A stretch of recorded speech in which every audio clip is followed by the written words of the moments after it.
Welcome to Detroit. Welcome to the Classic IndyCar Series on Racebot TV, round number 6 of the championship, boosted by Logical. Will Vincent along with Jack Stiles here for this one. 14 corners, 72 laps is what we're racing for here today. 169 miles. Going to head you then straight down to your starting grid right now. And we have got ourselves at the front of your field there, Jack, the driver of Henry, sorry, actually, I'll take that one back, Andreas Warner and Joni Kaldrum then. Yeah, it looks as though Henry Bennett was leading the pace in practice just before qualifying got underway, but Andreas Werner getting his first pole of the season and the first pole for a street circuit on iRacing in the Classic IndyCar Series and also on Racebot TV. Yeah, indeed. So I'm going to show you that grid for you then along the bottom of your screen, of course. What we want to make sure happens today is the pace car doesn't end up hitting a wall. That would help. It's a slightly shorter pace lap here than the full pace lap that we saw at the IndyCar Detroit Grand Prix a couple of weeks ago, Will. But hopefully the iRacing Mustang will not find itself on one of the concrete walls. And hopefully none of the 29 drivers competing today will find themselves in one of the concrete walls. A nice big field, 29 drivers here today for this run, the Classic IndyCar Series. A lot of hype about this event. A couple of new drivers as well, including Joshua Chin in the number 193 car. Indeed so. The King of Chins and the 2018 Indianapolis 500 winner is joining the Classic IndyCar Series, making his debut at Belle Isle. You cannot get a better debut in my view. As the pace car sets off, we are not too far away from the green flag dropping for 72 laps of action. Yep, so here we are then, bringing you to the green here. Round number 6 of the Classic IndyCar Series. Run through the championship standings as they are in just a couple of moments' time, but here is the driver then of Andreas Warner in the 06 machine. Pace car's in. Green lights are on. Green flag is waving. We are racing at Detroit. Fantastic start by Andreas Warner. The drivers around him, though, they were going 3 wide and towards turn number 1 for a moment there. Now they work themselves, well, through these first couple of corners, and actually pretty good start by everyone. They've all made it through. A couple of people towards the rear of the field, a bit slow, but for the most part, we are underway. Indeed, so everyone off to a nice, clean start. That's all they need to do. Of course, passing here is going to be extremely difficult as we see a little bit of side-by-side action between Benjamin Gregory and, I believe, another driver in front of him. That was Matt Molnar getting his way past Ben on the start of this lap. Of course, you don't want to be too hasty, Will. It's a long race that you have to survive, and with the older IndyCar, the IR05, that 9,000 RPM kill switch is going to be very important to avoid on this bumpy street circuit. Yeah, indeed. Live timing and scoring will be available in a few moments' time. It's a 72-lap race here, looking at Sasha Lamb on board of him right now as he's scrapping it out with Henry Bennett. This is for P number 5. Indeed, so the battle for position number 5. Henry Bennett, Robert Grosser, 2 drivers who do meet quite often in the Classic IndyCar Series. In fact, Henry Bennett is getting himself up the field, so that battle for position number 5 is going to be Henry Bennett and Sasha Lamp. Sorry, my mistake. I believe you did say that. But Sasha Lamp, Talk Freak Racing at the moment, will not close enough to make a move on Henry as it stands. They head on to lap number 2. Yeah, indeed so. So lap number 2 then is underway at this one, and it's Andreas Warner who's leading from Adam Shipstone then by about 2 seconds. Joni Kaldrum in 3rd place. Lucas DeVille, though, putting the pressure on in that battle. Henry Bennett's in the wall. Wow, so the wall strikes for the first time. Replay of that one coming up for you now.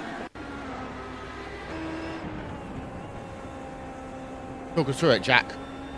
It just looks as though we got a little bit late on the brakes. Tyres weren't quite up to temperature. Of course, the turns here at Detroit, I have tried driving around here once or twice, and it is extremely difficult to find your braking point. Joshua Chin, debuting in the Classic IndyCar Series today, almost hit the wall as well. Managed to avoid it, having a little bit of side-by-side action into turn number 4 with Benjamin Gregory. But all of them are going. But Henry Bennett, he did have a bit of a side contact with that tyre wall at turn number 3, and I would expect him to have front wing damage. Yeah, on board right now with Lucas DeVille in that number 2 machine. As live timing and scoring is now available, visit raceweb.tv/timing for that one. Well, LaVille putting pressure on Joni in that number 77 machine. Battle for final podium position as they pass the start-finish line, then through the sweeps of turn number 1, turn number 2, onto Central Avenue again. Indeed, so Lucas Laville not close enough to make a challenge onto the number 77 machine this time, I do not think. Actually, one of the names who I want to quickly talk about, Henry Bennett, of course, who did have that little bit of damage. They're going to go side by side with Matt Molnar. Molnar, he started 11th, he's already 8th. Clearly, he's thinking that overtaking early is the best strategy. In fact, he gets loose through turn number 4. Rear end stepping away from him. A couple of drivers going through. Joshua Chin being one of them. He's going to block Ben Gregory in the number 13 Fitstone Motorsport machine. And in fact, Ben's going to try and go down to the inside. Side by side there, you have a wider exit. That's where you can do it as they head out into the longer straight wheel. You don't want to be doing that through the twisty section, which they're now coming up to. Yeah, here's a replay. Back end stepping out, so easy to do in these older IR05 machines. Well, they made contact. Of that, yeah, we've got contact then. And there's Molnar slowing down. Benjamin Gregory slow as well. So it's all ending in tears for these two drivers. Gregory, number 13 car, going to have to try and limp that one back towards pit road. Indeed, so just as low Matt Molnar or Ben managed to get a little bit later on the brakes, and Matt wasn't expecting him to be on the inside. They made a tiny bit of contact that ruins Ben's run through that corner, and he just went up into the wall, and there was nothing either of the drivers could do. Just a racing incident in this case, Will, and it's something which I think we're going to see quite a lot of. Benjamin Gregory is still running. He is falling down the pack, of course, running slowly, heading himself back onto the lane. He's going to be your first visitor down to pit lane. Actually, no, in fact, that's Randy Crosno. Randy Crosno is already down onto the lane, Will. Yeah, he's making a long pit stop, so damage then to that number 74 machine. Mike Gerlich has had a pit stop early on in this event as well. So is Andrew Addis Saunders, actually. So a few people have come onto the lane. Jonathan Diggs did not start this one when all was said and done. Just having a look through Chin versus Bennett. That's going to be a fantastic one to look at over the course of the next few laps. Indeed, Henry Bennett and Joshua Chin, two drivers in the IndyCar series in the IR18, which were very fast, especially at the Indy 500. Two names which you always want to watch out for in IndyCars. Slightly different beast for Joshua Chin to tame in this series, but I believe he's doing it well as he gets a little bit loose through that section, going around by the fountain, which of course we saw Ryan Hunter-Ray, I believe it was, create a new tradition of going to have a swim after you win the race at Belle Isle. But Joshua Chin, tradition, is it? Or was it just someone once? I mean, we're not just going to have now people risking mild hypothermia just because they win a motor race, right? This is racing drivers, don't forget.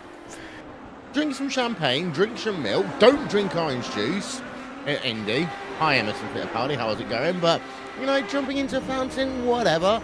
Hashtag blame Randy. Oh, we got an incident. Sam Winton and Johnny Garrett involved.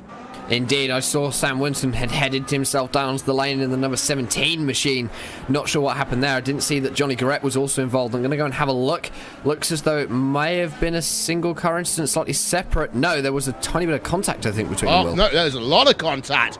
Yes, we're having a look at Garrett then, and it was the driver of Winton, I believe, who just basically got himself loose on the exit of corner, speared back across the racetrack, and then, before you know it, Garrett had nowhere to go, and that car was seeing the underside of another car, shall we say, on track, as Andreas Warner has got himself 3.1 second advantage now over Adam Shipstone. Shipstone holding station in terms of that battle with Yoni Kaldrin, but not really able to pull out any further. Lucas Laville has also dropped off the back of Yoni, so Yoni's got a nice gap in front and behind of about 1.5 seconds each way, Will, which is good for him. It just means that he can start counting out the laps. We're already on to lap number 6 of this race, so the laps are already ticking down. Looked like there was a couple of positions changing further down your field as well. Some good mid-pack battles going on. Paddle for P number 7, Henry Bennett, Joshua Chin. That one's still going on. There's a battle for P number 11. I think they were just changing positions. In fact, Carson Brovey, Ryan Hellier, and then there's a 3-car train for position number 14 in the form of Randy Shoemake, Davis Costello, and actually Davis Costello was one of the drivers involved. He has lost quite a few positions on that lap there, Will. Yeah, look then at our aerial coverage brought to you by And One Design, official graphics partner of RaceSpot TV. Beautiful level of detail that's gone into this Belle Isle track. Of course, we have a street circuit in theory in Laguna Seca, but that's still a tech track. We've, in theory, got a street tracks with Le Mans, with Montreal, and 1 or 2 others. Bathurst, of course. But this is your first real street track on iRacing. This is your proper thoroughbred street circuit as Jan Hoffman goes for a spin out of turn number 4. And he is back going again, dropping down to 17th position, now behind the car of Andrew Aitken. But yes, this is the first proper street circuit that we have fully developed at iRacing. And Will, I know you were obviously very excited for this race. I was as well. It's already living up to expectations, and what a circuit this is. Oh, fantastic racetrack. Oh, we've got Matt Molnar, I think it is. Oh, so Molnar then having this incident. That's going to be his second of the day. He's already a lap down, Will. It was a single car incident, this one. He just lost it on his own, going through that tricky section, actually, towards the end of the lap, where you don't, obviously, you have that long straight, then you turn right. Obviously, you do rejoin that road again, Will. They just obviously slow the drivers down because you do not want to be going into that corner as quickly as you would if you didn't have that section.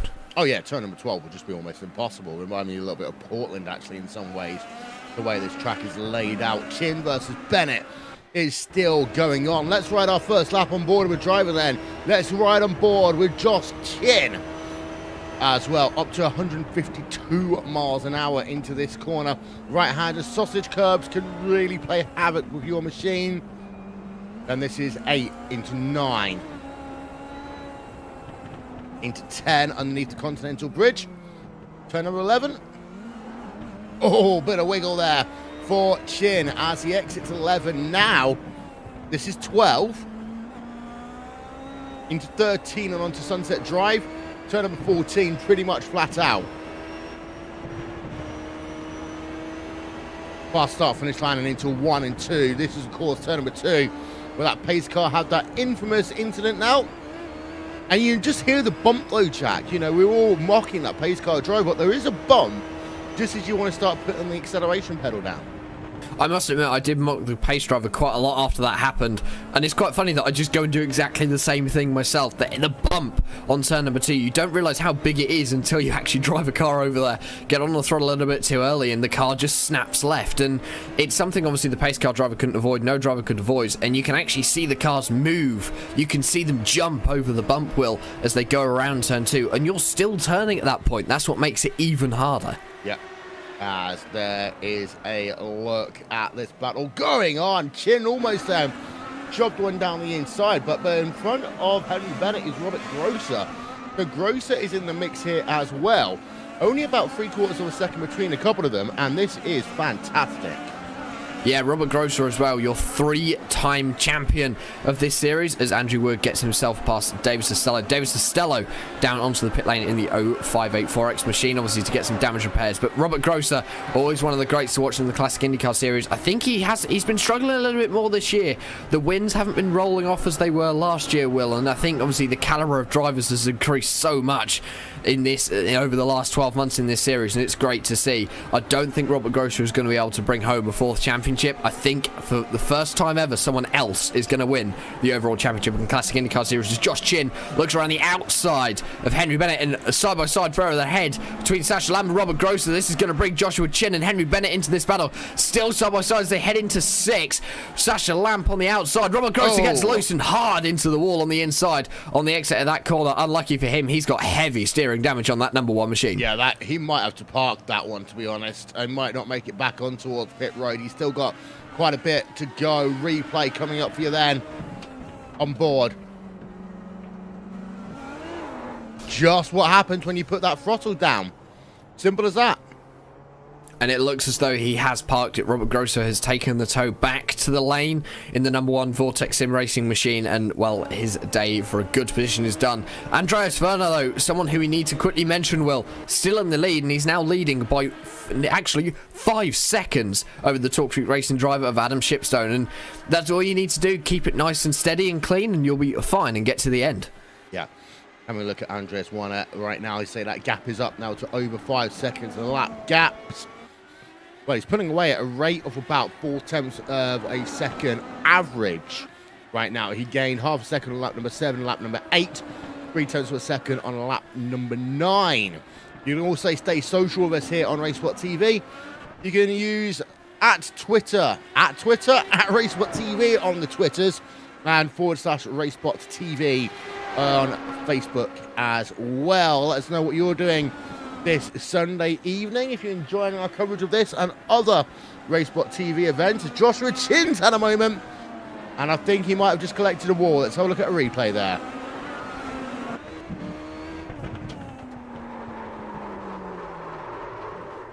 Well, he did touch the wall officially. He just looped the car around.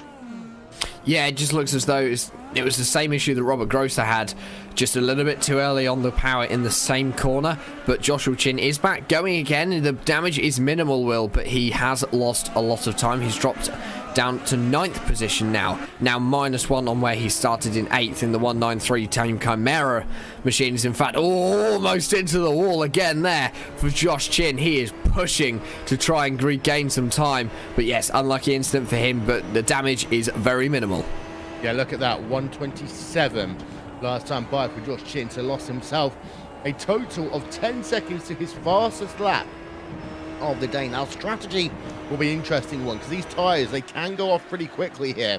We had a look at the weather a little bit earlier on. We'll show that one to you again. 79 degrees, 36% humidity, but clear skies. That means track temperature is going to be high today. Track temperature is 41 degrees Celsius. I'm sure we'll be able to tell you what that is in Fahrenheit. I don't have it available to you at the moment. But yes, Joshua also, yeah, track is extremely hot, which means those tyres are going to be working very hard to keep the grip up.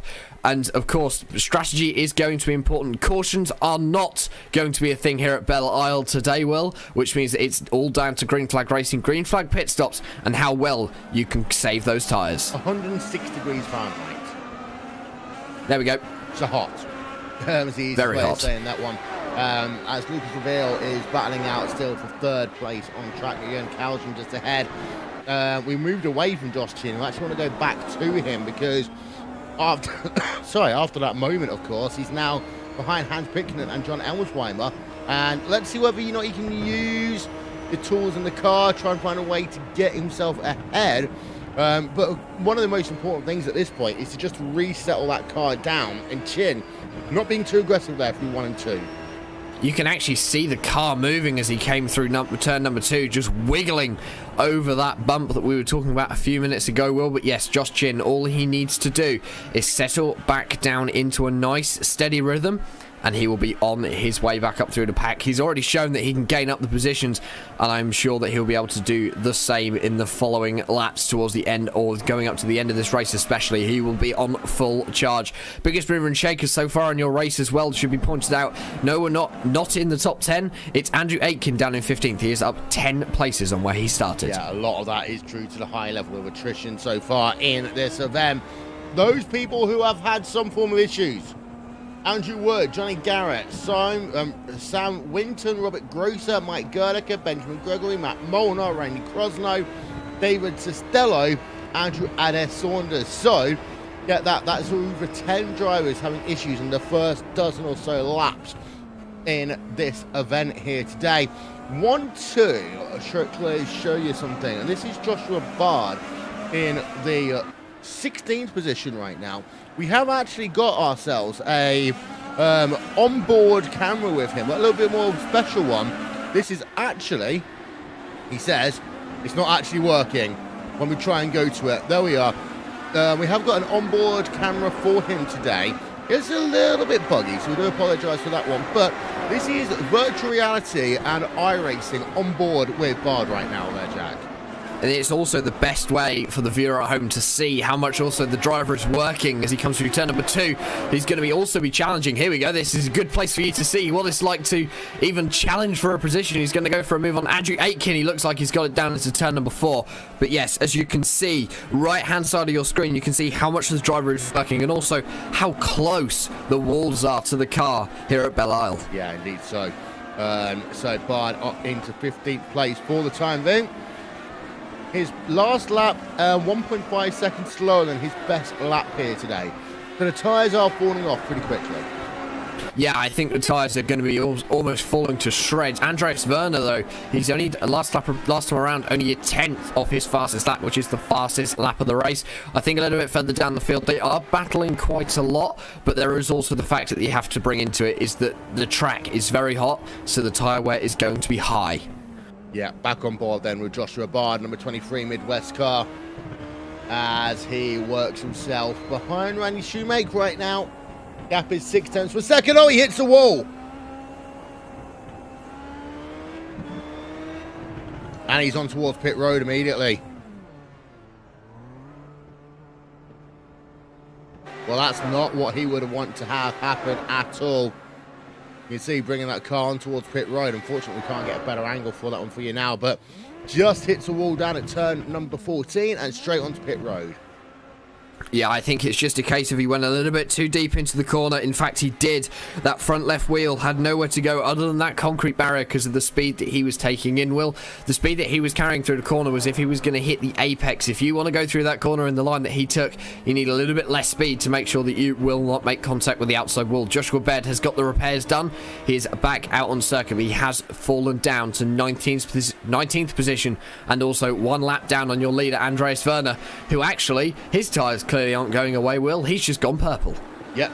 So Andy Werner right now continuing to pull away in that 06 machine as the gap between himself and Adam Shipstone up to 8.5 seconds on track right now. This is on board with Andreas Werner as he works himself through towards turn number 7 on track. Well, the thing about Andy Werner is when he gets a race going well, he's one of the best on track, but we've seen him have so much bad luck this season.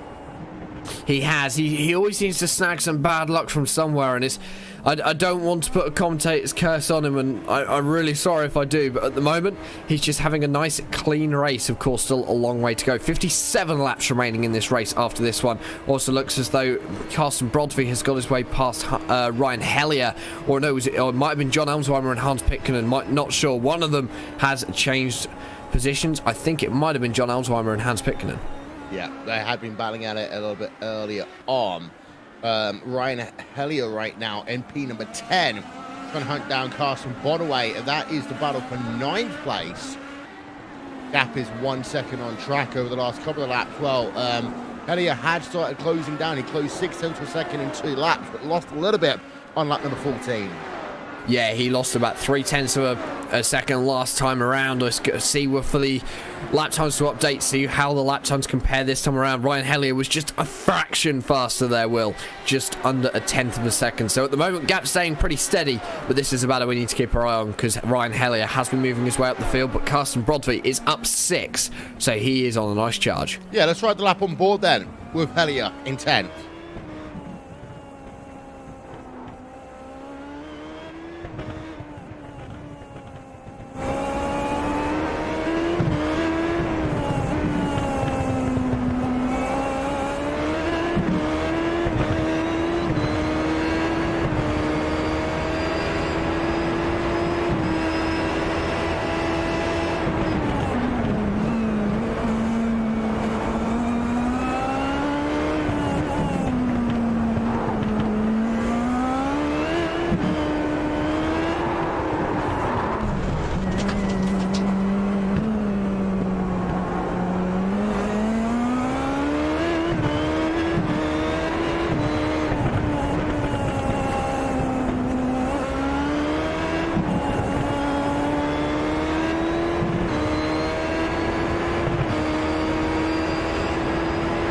Certainly wasn't fast that last time by Jack.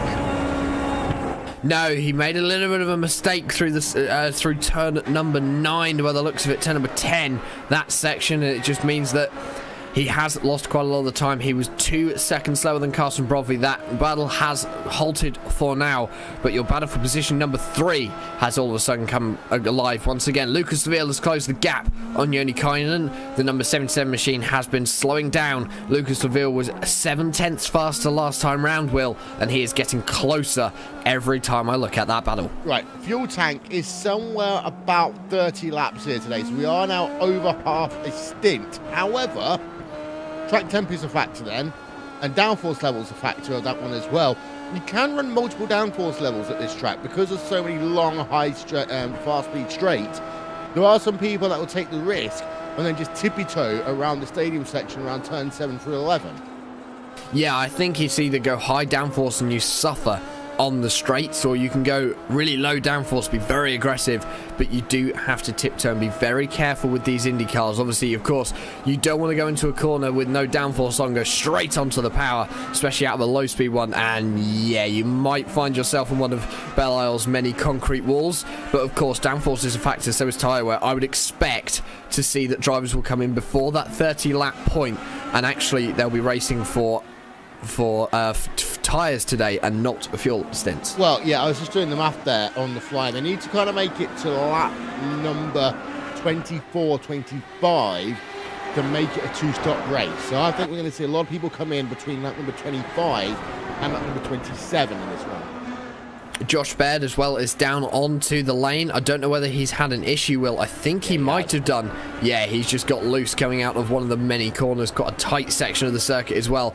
I think his day might be done. Vesiula Ollier as well has come down onto the lane. So the 996 coming in for a pit stop. Haven't seen anything happen to him, so this could be a routine stop. Yeah, it could be. So let's have a look at him. But this is a replay of Bird. Well, okay. He has one incident where he almost loses the car. Then tiptoes around the other corner. Turn number 8. Oh, I just lose it on the exit of 8. That's what it was. Yeah, and I think he may have used up all of his repairs available. That's going to be a very long stop for him. Is he moving again? I think he might be, Will. No, he is stopped. Joshua Baird is out of this race. Robert Grosser is slowly making himself up, or making his way back up the pack. He is in 19th position after his slight issue earlier on. He started 6th. Vesiula Ollier, that was a routine stop. He is back out in a time of 7.7 seconds that he was stationary for. So new set of boots and some more fuel for Vesser, and he is back out for his second stint. Jan Hoffman on the move right now. 05 car as he battles out with Andrew Aitken, who in turn is battling out with Randy Shoemake. So this is a battle going on 13, 14, 15th on track. These are the last drivers running who have not yet made a pit stop. So they do need to get a move on a little bit, but there's a good chance they could all be put down on a lap before too long. In the meanwhile, worth noting that we are using blue flag rules, FIA style here today, Jack. Not do it in your own way, not iRacing standard rules, it's get out the way. Yeah, exactly, and I think that's the safest way to do it on such a tight straight circuit. Of course, you could do it where you just have to find your own way past, which is obviously, of course, what we see in most forms of sports car racing and most forms of motor racing in general. The fast car has to find his way past Jan Hoffman, closing up on Andrew Aitken through turn number 7 and 8 as they come down into 9, 10 and 11 there, Will. But yes, of course, blue flag rules is going to play into the hands of your leaders, because they can, of course, sit behind a car down one of the long straights, save just a tiny little bit of fuel that will help their fuel strategy. Yeah, indeed so. So looking on board with Jan Hoffman then, as Andrew Aiken's on towards pit road. I wonder whether we're starting to see the scheduled stops, Will, with everyone just finding that the tyres are losing grip. Andrew Aitken, haven't seen any issues for him over the past lap though, so this is probably just a scheduled stop for him. So Aitken comes onto the lane, pulls into his pit stall.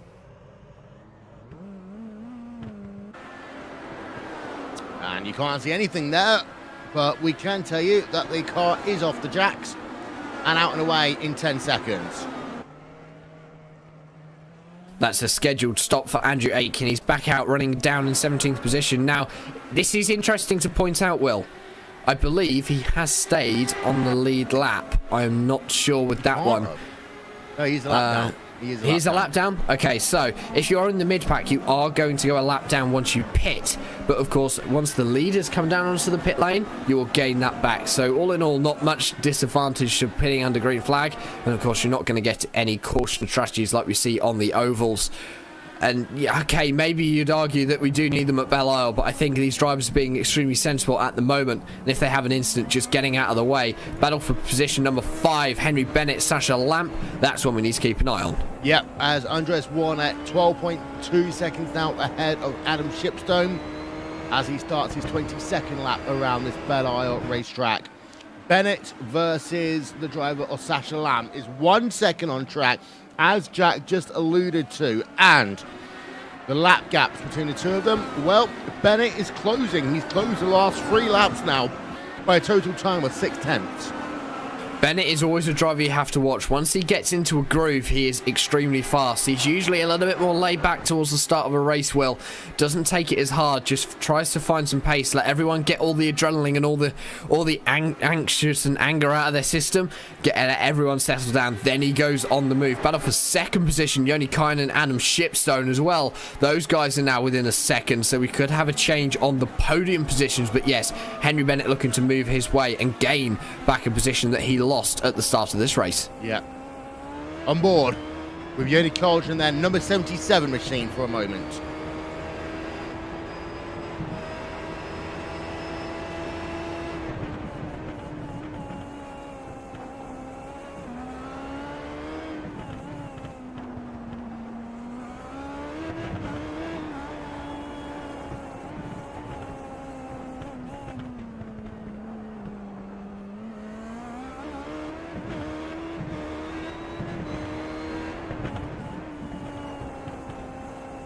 He's closing, but not by much right now. We'll get confirmation of the lap times in a second. Fast start finish time. He's gaining a tiny bit. He's better on sector number 1, sector number 3, losing out in sector 2 there, Jack. Yeah, I think that is definitely where you saw Yoni Kynan just drop back a little bit. And in fact, actually, Adam Shipstone, good run out of turn number 2 for him. That gap is now more than a second, but my red box is back on my timing screen, so they're back within a second. I think it's just a case of Yoni Kynan actually might be running a slightly higher downforce setting than Adam Shipstone. That could explain why this gap is fluctuating so much. Battle for position number 5. Henry Bennett has closed up even more on the other Talk Freak Racing driver of Sasha Lamp. Sasha Lamp, team manager for Talk Freak Racing, and Henry Bennett looking to get his way up back into the top 5. Yeah, because we're on a road course, it is the Joe Real Timing Clean Driver Award. That will go to the driver with the lowest incident points here today. We've got a car off and slow. Don't know who that was. I'll get you a confirmation in a moment. All I know, it was a blue car. But Jack, there'll be the driver with the fewest ink points that is not a Vortex Sim Racing driver will get themselves a Pro Key to Joe Real Timing.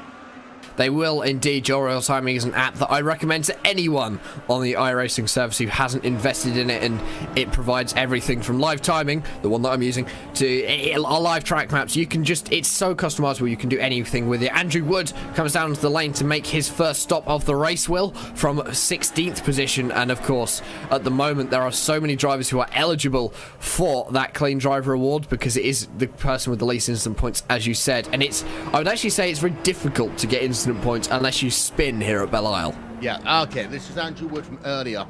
He wasn't actually spinning, he was just slowing down to allow traffic past, and he is now making his pit stop. So, scheduled service then, 12.9 out of the way for Andrew Wood.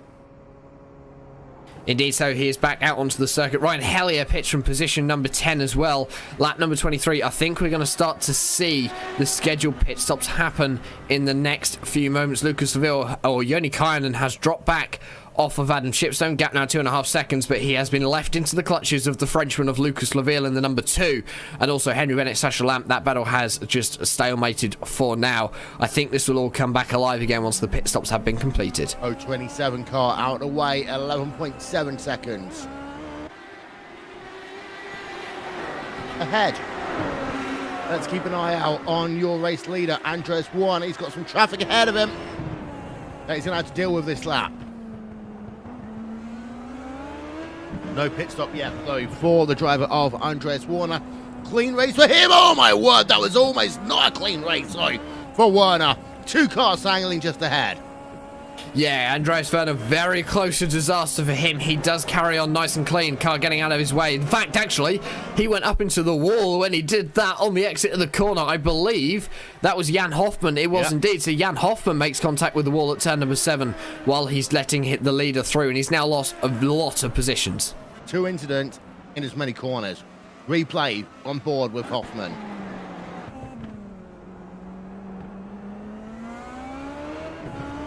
Okay, so the IndyCar machine just ahead catches a curb.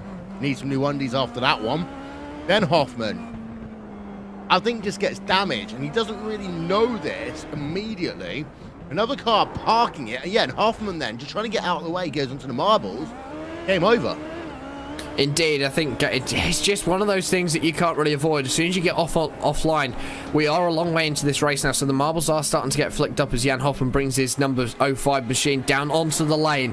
As the marbles get picked up, you are going to lose grip off of line, and once you lose grip, you haven't really got much hope there, Will. It's one of those things. It's an unlucky draw, and unlucky for Jan Hoffman. I think he should be okay. Get back out. His car does look like it has been repaired. He is away. 9.2 second stop for him. So, a reset on his damage, and he is back out into the race. Lucas Seville is closing right up to Yoni Kalsman. Gap now down to 4 tenths per second as Henry Bennett is on pit road. We are also joined at this time by Joshua Chim. Out of the event early. Josh, what happened? Driver got dumb and got out of his rhythm and had a fast car and messed up qualifying and got behind and was trying to push and went in the wall. That was very succinct, but your first race there in the Classic IndyCar Series doesn't go to plan. How hard is running Belle? It's really hard, and I've kind of forgot how difficult this car was. It's been, I think, 4 years since the last time I really ran it, ironically enough, on Race Spot when that was starting. But Belle Isle is really difficult. This car doesn't have a third spring, so it's really difficult getting it through the bumps and still getting it to handle. That's the biggest thing I kind of struggled with, was getting through the bumps, and a lot of the time the bumps are in the acceleration zone, so you're sitting there waiting to hit the gas, but if you hit it too early, you're going to spin. You hit it too late, you're going to be really slow. Well, next time the Classic IndyCar Series will be on air, will be in a couple of weeks' time at Richmond. Richmond's a track that you've had a love-hate relationship over the years, haven't you? Yeah, I like Richmond, but Richmond doesn't like me. It's kind of the same as Phoenix, I guess, where anything that can happen to me will. But, you know, I like Richmond. It'll be an entertaining race, if nothing else. And who do you want to give a shout-out to? Team Chimera, got to thank everyone at Team AeroX. They helped put together this setup this week, and overall the car was really good, and driver wasn't so good, but car is good. Randy's running pretty well in 12th, and hopefully he can bring it home in the top 10. That, ladies and gentlemen, Joshua Chin here on RaceSpot TV / Lamp Pit Stop, 10.3 out and away. Yeah, indeed. So it also looks as though Jan Hoffman is having more issues. His day is going from bad to worse. Coming through turn number 2, we almost had a repeat of the pace car incident we saw 2 weeks ago at Belle Isle, and he just went wide, hit the bump. Not much more he could do out into the outside wall. Then a bit of a air hockey moment as he pinged across the track and onto the inside wall there, Will. Yep, there's your replay. Oof! Oof! Yep, double moment there for Hoffman. He's out. Lucas Seville, 3rd place right now. So 4th place even, looking for 3rd place behind Yoni Kalsman as they work themselves on lap number 28 right now, or 72, Jack. Yeah, we are getting closer to the halfway stage in this race. Not too far to go now. The first round of pit stops will be coming your way in the next few laps. Looks as though everyone is going for the fuel strategy over the tyre strategy. Tyre wear obviously isn't as bad as I thought it would be, but Joni Kynan doing a great job to hold off Lucas Leville, because Lucas Leville is a hard charger, and we always see him trying to move forward in the Classic IndyCar Series. Sometimes struggles a little bit in qualifying, I seem to remember, but always manages to pull his finger out in the race and pull off a good show. Yeah, as Lucas Seville right now, 1/3 of a second behind Yoni Kalsman. Pit stops are going to be important here because it can be really hard to overtake Belle Isle. Your pit stop will be the best chance to do that, so Leville might try and do the undercut here by lap. Indeed, so if he does the undercut, it will be the easiest way for him to get past. He doesn't have to risk his car and also Yoni's car into one of the many corners we have. And of course, it is not a case where there is runoff on the exit of a lot of the corners, Will. It's a case of if you get it wrong, there's a concrete wall awaiting for you on the inside or the outside. As quite a few drivers have now noticed, there is only 11 drivers left on your lead lap in this race, but of course pit stops are playing into that one, and it looks as though at least 5 or 6 drivers are already out of this race. Yeah, Sasha Lamp, Henry Bennett, they are close. In fact, Lamp had a wiggle in turn number 7. That means that Bennett is right close up behind again as they work now to 12 and leave the Motor City Bridge. They have both made their first pit stop of the day. Bennett did it 1 lap before Lamp did. John Elmsheimer as well has had an issue. He was running up in the top 10. He is now down on the lane. He has had a bit of a problem, a little bit too much power coming out of one of the corners, and his car just went sliding out and into the wall again. There's no hope of recovery, especially at the section of circuit that we went wrong for him. Hard onto the inside wall as well, just parking his car on the grass, and his day is over. So John Elmsheimer in the 88 machine, another one to add to your retirement list. Yeah, the back part of the car, the left rear just tagging the wall. Broken rear suspension on that car. We're talking about broken suspension quite a lot over the last week, especially also with Le Mans. But Warner now onto lap number 30. We expect him on towards pit road this time. Yes, and in fact, we are reaching that point where the fuel is going to be running, or the cars are going to be running on fumes. Andreas Werner, he has put off a first stint of the gods. He has just been nice and steady. We haven't had any need to talk about it, Will, because he's just been out of the front, minding his own business. He's got a 14-second advantage over Adam Shipstone now in second, because Adam Shipstone hasn't been able to match him on pace. Last time around, he was 1 second slower, and Werner has been managing the tyre well extremely well. He's still in the 117s. Yeah, let's ride what we think might be the in-lap then with Andy Warner.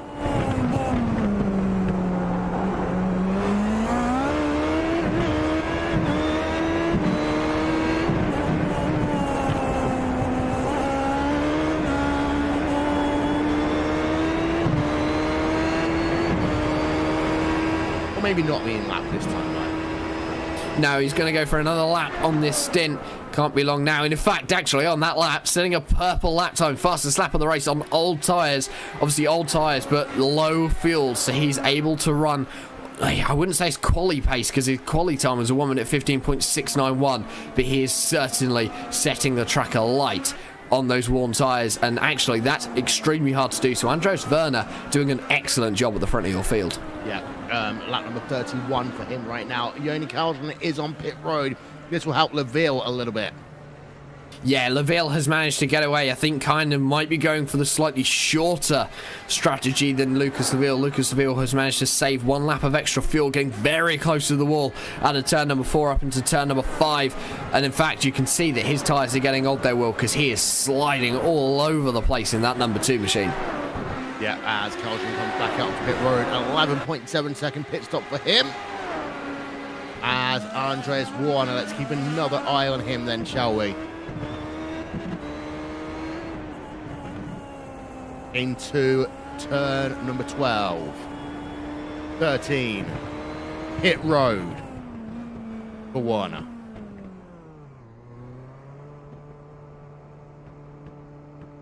Talk us through it, Jack. So Andrew Werner down onto the pit lane. The 06 machine is going to have to go right to the end. He is going to be in box number 1. He's got a nice easy run out onto the track again, obviously keeping right. Adam Shipstone going to follow him down onto the lane. Lucas Laville, though, he's going to stay out for a 30-second lap. Lucas Laville, fastest lap of the race, and also taking the lead on lap number 32. Andy Werner, he's up, he's down, new set of tyres. His pit stop is going to be, this is a long one, Will, 11, 12, 12.4 seconds. He's back out, pit limiter off. Be very careful on that pit exit. Do not cross that white line. You will get yourself a penalty. And of course, cold tyres is going to be interesting. They will be up to temperature very quick with the hot track temperature, but the grip is going to be low now for Andy Werner. Adam Shipstone, 12 second 0.1 pit stop time for him, slightly quicker than Andy, but not enough to close down that 13-second deficit. Yeah, although interestingly enough, Andreas Warner was a tenth faster between pit entry to exit compared to Adam Shipstone. Hans Pitkanen on pit road as we speak, making his service right now. Fastest real pit stop so far has been Johan Kalsum, did 32.4 seconds. He's taken a full tank of fuel. Everyone else has kind of split their fuel down. There's a reason for that, of course. The drivers that came in early, they're basically just going to fill the car up and do equal stint lengths. Whereas the drivers who have filled that car to the brim, they're going to do a splash and dash at the end. And here comes Lucas Laville onto the lane. I'm just looking at lane-to-lane times. Sasha Lamp and Henry Bennett have both made their first stop. They did a lane time in 30 seconds. Yeah, but don't forget they're the people that came in to do what I'm going to call the alternate strategy. So they are going to be faster. In terms of how much time they did, though, in terms of actual pits, not time in their pit box, they're actually, I think, slower. They are. Looking at their pit box, it was 10 seconds for Sasha Lamp and 9.9 for Henry Bennett, so slightly faster, but it tells me that they're on a slightly more aggressive strategy. There is leeway. It's going to be a 2-stop for all the drivers. Lucasville almost losing it on pit exit there, Will. But yes, strategy is important because you can go for a slightly shorter stint length on each one and still have to make 2 stops. But I think everyone is going for the strategy of giving it a brim tank for this one, brim tank for the next one, only taking around 13 laps. And in fact, actually, in the former Lucas Laville, he might only have to take 9 or 10 to be able to get to the end of this race. Yeah, Laville came out ahead of Adam Shipstone, but has just lost position into turn number 3. So Laville, the gamble almost paid off for him. It did, and in fact he did very well to close up that gap. He has got Yoni Kyan within a second of him, but that gap is quite literally around a second. Lucas Laville much closer to Adam Shipstone for position number 2. He has been making his way up. He is now +1 on where he started from 4th in the grid, looking to make it +2, getting himself up onto that second step of the podium. We still have 39 laps remaining as Randy Shoemate comes down to the lane to make his first stop. He went the longest out of anyone in this race so far today, Will. Yeah, so here's a look then at your top 8 as we see Randy Shoemake on pit road, coming out of pit road. Service time for him 9.7. Your top 8 right now. Andres Warner leads by 14 seconds almost over Adam Shipstone. Laville in 3rd, with Yoni Kelshner in 4th. Henry Bennett in 5th. Sasha Lamp, Hans Pickenham, and Carson Broadway round out your top 8. We're going to take a quick break here on Racespot TV. Don't go anywhere because we're going to take you Racespot TV side by side.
into the second half of round number 6 of the Classic IndyCar Series, boosted by Logical here on RaceSpot TV and on iRacing Live. Wolverhampton, Jack Styles. Well, Jack, first part of the race was all about attrition.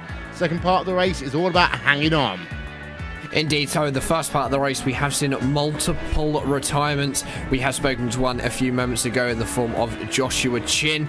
He had a few issues on his debut in the Classic IndyCar Series. The second half of this race is going to be about getting it home to the checkered flag and making sure that you can get your car home and safe. And of course, strategy as well. You want to be getting your strategy spot on. You can always take too much fuel, but you do not want to take too little fuel. A little bit of an incident happening in front of Lucas Seville. Randy Shoemaker making contact with the wall and the exit of turn number 5. So Shoemaker, we talked about him having a good race earlier, but now he's running in P number 13 in this event. We've been looking at the battle a moment ago, by the way. Robert Grosser and Vesayula Olia, they're going at it now for P number 11. Yeah, Robert Grosser trying to make up for a small mistake he made a little bit earlier on in this race. Vesayula Olia is up 16 positions on where he started, so he is looking to hold on to that position. He is currently in 11th, a little bit behind Ryan Hellier, currently holding off your top 10. So Vesayula Olia has got a chance at a top 10 in this race, Will, but he has to hold off the mighty Robert Grosser. Yeah, so the battle between P number 11 is currently half a second on track. Ahead, you've got yourself, in fact, no, behind, here comes Grosser down to the inside, pass made, easily done. Yeah, nice and easy pass from Robert Grosser there. A nice, easy way to do it down into turn number 4. Lots of runoff, so you can run a little bit more aggressive on that overtake. And Robert Grosser moves himself up into position number 11. He's now going to be looking forward to Ryan Hellier coming under the pure Michigan barrier. And already Robert Grosser is within a second of Ryan. So looking to get that pass done nice and quick. John Elmsheimer holding off Andrew Wood right now, P number 14. On track, having a look at that one, but let's go back up the field a little bit, shall we, and talk about Andres Warner, because he's continuing to dominate here today. Yeah, he's extended the gap now out to 16 seconds over Adam Shipstone. Last time around as well, Will, was 1.5 seconds faster. Adam Shipstone obviously having a little bit of an issue. One of the things I am going to quickly mention that while we were away that I did see happen, Lucas Seville went from 3rd to 5th. As Robert Grosser gets himself past Ryan Hellier. So Robert Grosser now moves himself into the top 10 once again and back onto the lead lap as well. Seems as everyone has now settled down. Yeah, so let's go back on board with Robert Grosser now in P number 10. But you're right, Neville has fallen down the timing sheets a little bit, down to P number 5. Any update on what happened? That I can't tell you. I know that he did have an extremely slow lap. I'm not sure whether that was his out lap or something went wrong, but he did lose quite a lot of positions. I didn't get a chance to go and find out what happened. He is slowly making his way back up the field, though.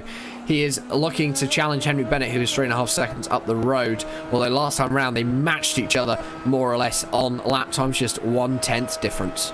Yeah, so back up a little bit in your field. Let's actually turn our attention to Lucas Seville and have a look at the gap between himself and Henry Bennett.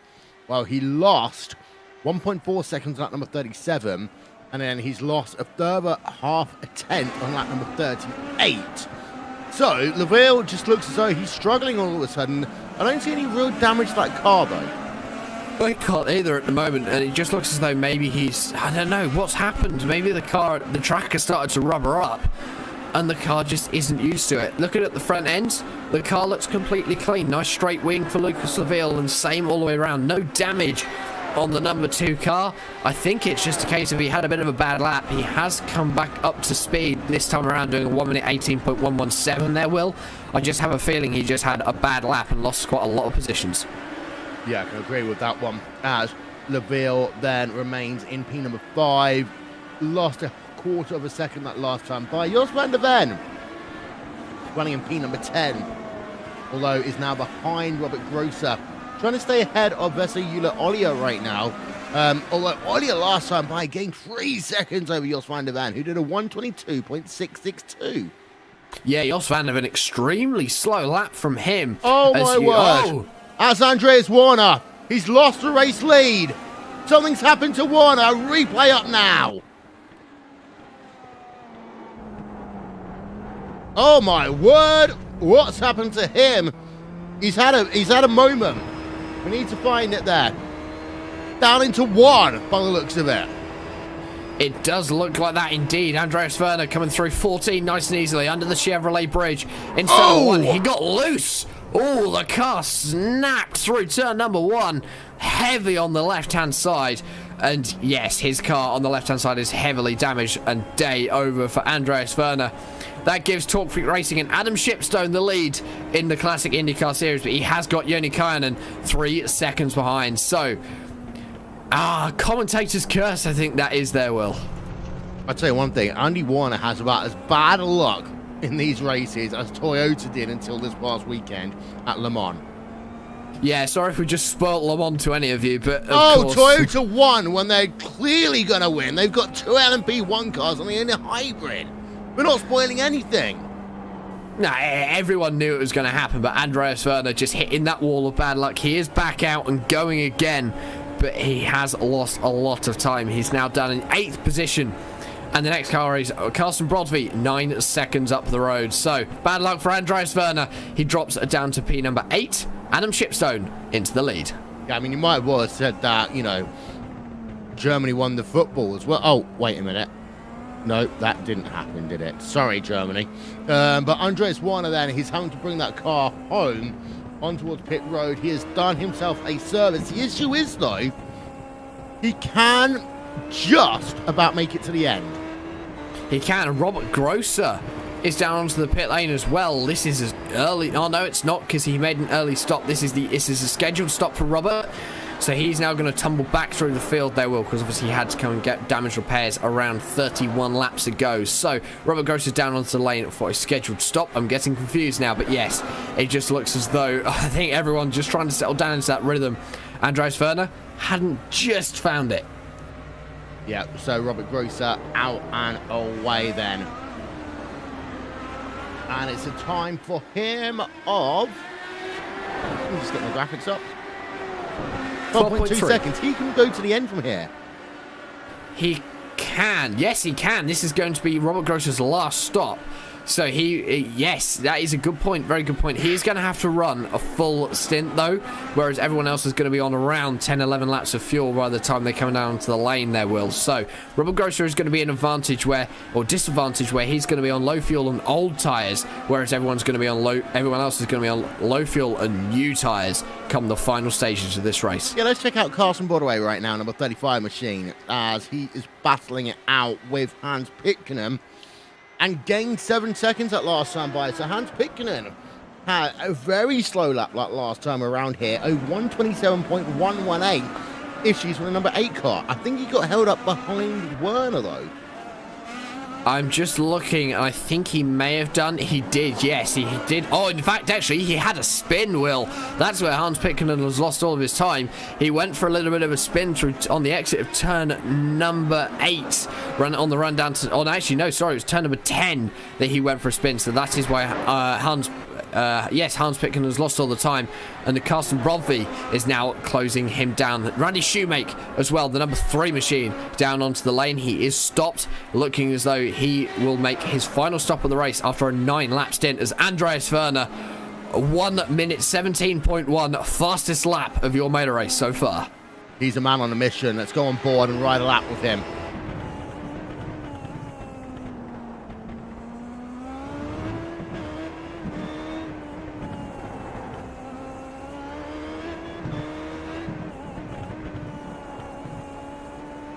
Maybe looking for 116 this time by. He would be the first driver during the race to be able to get down into a 1 minute 16. We know he has the pace because he managed to qualify himself pole by 0.4 of a second. So do not count him out for being able to get down into a 1 minute 16. He only has to knock another 10th off of his lap time. But Andreas Werner clearly on a charge. Henry Bennett, Robert Grosser, that's a battle that isn't happening that I thought was. Few more corners to go this lap then for Andreas Werner. Very close to the tyre barrier. Let's listen in again.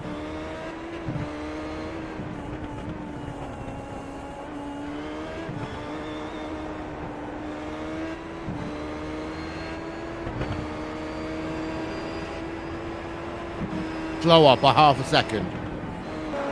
Yeah, it just looks like that lap wasn't as clean for Andreas Werner, and I think that's what he needed. I think he might be coming to the point where he's pushed that car enough. His tyres are brand new, and he is running a full tank of fuel. So 1 minute 17 on the full tank of fuel compared to the 1 minute 17.3s he was running on an empty tank of fuel. Will, you can tell that he wants to build up some positions, and he is catching Carsten Brodby faster than you could ever believe. John Elsheim has had a moment. Looped the car around into the wall out of the event. Yeah, John Elsweimer had already had issues earlier on during the event there, Will. And I think, again, he's just had even more issues. A single car incident by the looks of it through and the exit of turn at number 5. Same place as Robert Grosser, same place as Joshua Chin.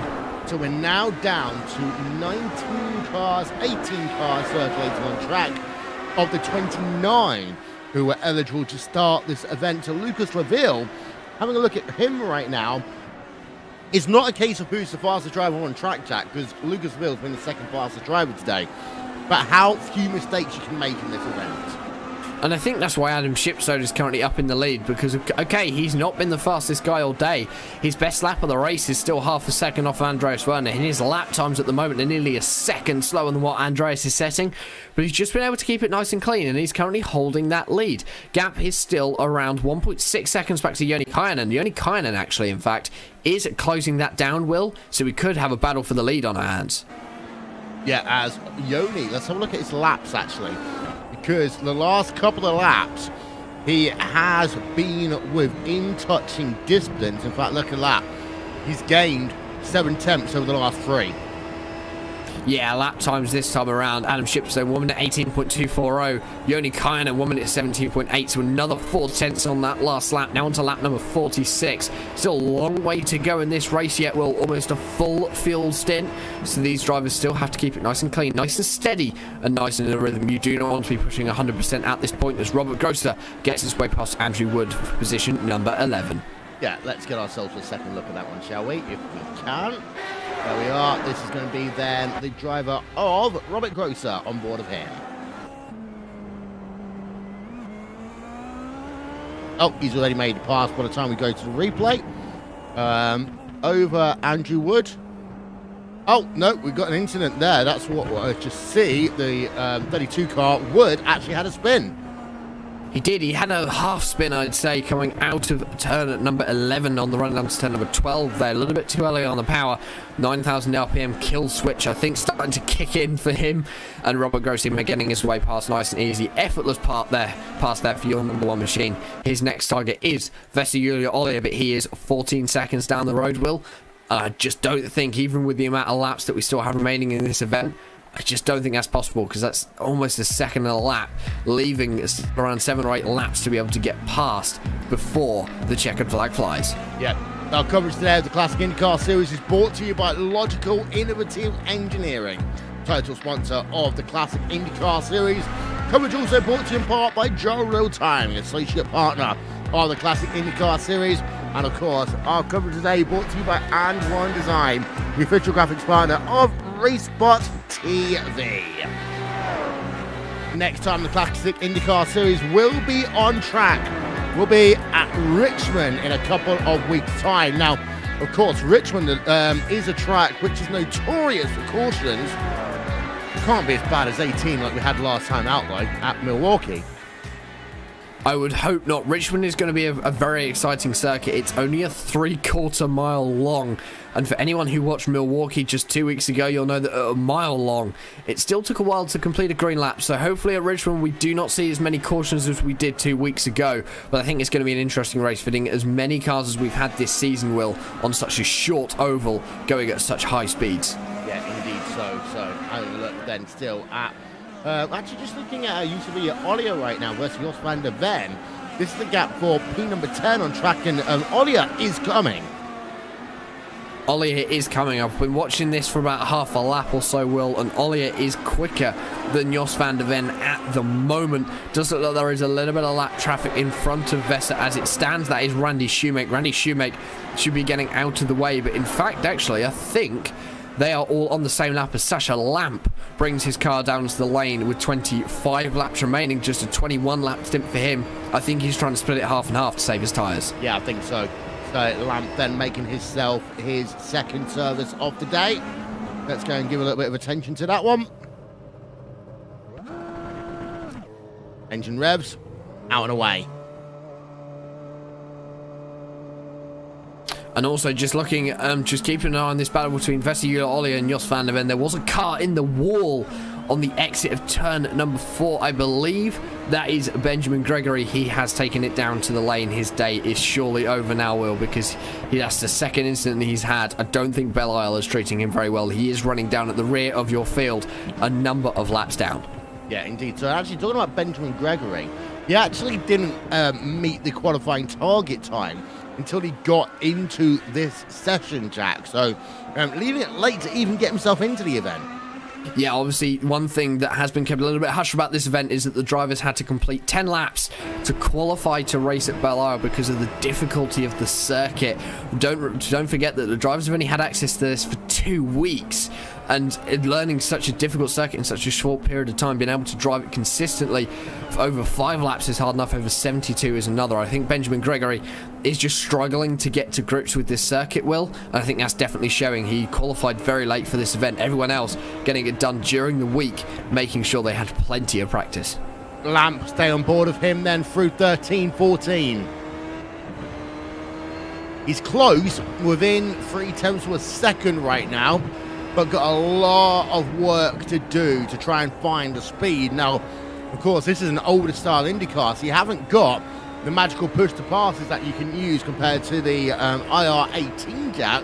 You've got to do it with your right foot. Yeah, everything has to be done with the right and left foot, or the in-car controls, which I'd probably say you don't want to be using too much on this street course. And on road courses, that is going to unsettle the car too much. Push to pass was not even a dream in the Verizon IndyCar series back when this car was running. But Sasha Lamp is showing he has just come out on the pits. He is on fresher tyres. Carson Brodby's tyres are 16.5 laps old now. Sasha Lamp's are just 1.5 lap old. So he's going to try and get himself back up a few positions, but he also has to bear in mind that at some point Carson Brodby is going to come down into the lane and probably actually undercut him if Sasha Lamp gets past, because Carson Brodby is going to need a shorter pit stop as Vesiula Ollier now brings his 996 screen machine down onto the lane. Yeah, it's the Monster Energy Tequila Patron machine then. Don't mix the two of them together. I've done that once. Not a good mix. I must admit I've never tried it, and I think I'm going to take your advice on that one. Is that Monster or Tequila Patron? Or both? Both. Yeah. Monster's okay, unless you're diabetic, in which case you have to have the Ultra Energy, as that's Randy Crosney's trucking car on pit road. Although you need to have ID now to buy energy drinks, which you're not yet eligible for, Jack. So, like alcohol, you can't actually have energy drinks at the moment. I can, because it's 16. I thought it's 18. No, it's 16. Well, if you're old enough to be able to do a couple of other things, you're not old enough to vote, apparently, but you're still old enough to procreate and drink energy drinks. Welcome to government in 2018, on board a Lamp again. Yeah, Sasha Lamp still trying to get his way past Carson Brodby. That battle between the 35 and the 42 has gapped out a little bit. We are on the long straight from the run down to 6 and 7. I'd probably argue that there's a corner halfway through that, although some would probably class it as a kink, others would class it as a corner there. Well, Sasha Lamp, though, closing up megally through 7 and 8. Is he going to be able to challenge on the exit of 11 into 12? He might be able to. Talkvic Racing is very strong here today, showing that they are one of the teams you need to watch out for coming up through the Classic IndyCar Series. They are new to it this year and already learning a lot of lessons very quickly, leading their first laps here today. Yeah, as Lamp. Well, you talk about American corner numbering systems. Do you understand any American corner numbering system, like Sonoma, for example? 3A, 3B, then there's corners that don't actually have a corner at all to them, so on and so forth. I'm trying to remember which is another bad one. Laguna Seca, turn number 1, isn't actually turn number 1. No, turn number 1 is a kink at Laguna Seca, and I'm not really sure how you can have an A or a B corner. If you had different layouts, I could probably argue with it, but having a 3A, 3B, for me, is just pointless. I completely agree. Let's go back then and have a look at your overall race lead battle for the moment, because Adam Shipstone has got himself a 1.5 second advantage over Jörn Kauschen. And now, I was just trying to do the math here. As it stands, Andres Warner will be 10 seconds behind Shipstone even if he doesn't make another pit stop. Actually, Andreas Werner could get to the end. That's what from I mean. Here. Yeah. Andreas Werner doesn't need to make another pit stop, but Adam Shipstone does. And also, something has just come up on my timing screen. Joni Kynan is now within a second of Adam Shipstone as Andrew Wood comes down to the lane to make his second stop. But one thing we also have to look at is Andreas Werner, last time around, 1 minute 17.3. He did set a fastest lap just a couple of laps ago. Once again, he's getting closer to that 1 minute 16, 1 minute 17 flat now. But Adam Shipstone, 1 minute 17.6. He is much slower than Andreas Werner is. I think Andreas Werner might be able to close up that gap. I wonder whether, even though he's had that incident, Will, he might still get the undercut. Well, it'll be close. I mean, I know that Werner can't go much faster. It's more a case of Shipstone having to start making some mistakes, in my opinion. But Yannick Kelshner now within a second, that might be it. If these two start fighting together, they might both lose a shot at the race lead to Andy Werner. Henry Bennett as well from third position down onto the lane to make his second stop. 27 lap stint for him. He is going to go for a 20 lap stint to get him home to the end of this race. Lucas Seville passes him to get back up onto the podium for now. But yes, Adam Shipstone, in my view, he's either got to get caught up in a good battle with Joni Kynan and lose a lot of time, or he has to start making mistakes. In my opinion, this is Adam Shipstone or Joni Kynan's race to lose, but do not count out Andreas Werner, because although he has had an incident, he could pull off a comeback drive, which we probably have never seen or haven't seen for a long time at least. Sasha Lamp on the rear of Carson Borderway. 4 tenths for a second between the two of them. Let's go on board then with Sasha Lamp.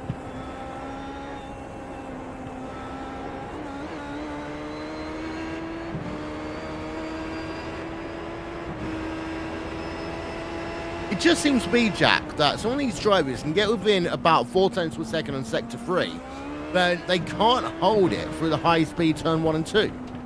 I'm not really sure about that one, because sector 3 is quite twisty, and that, especially that section of the circuit, it's very hard to navigate. I wonder whether it's just a case of they're carrying a little bit more speed than the driver ahead, and then, I mean, turn number 1, turn number 2, that is a difficult section of the course, Will, because you have to change direction very quickly to be able to even make turn number 2 without hitting that outside wall. Yeah, you do.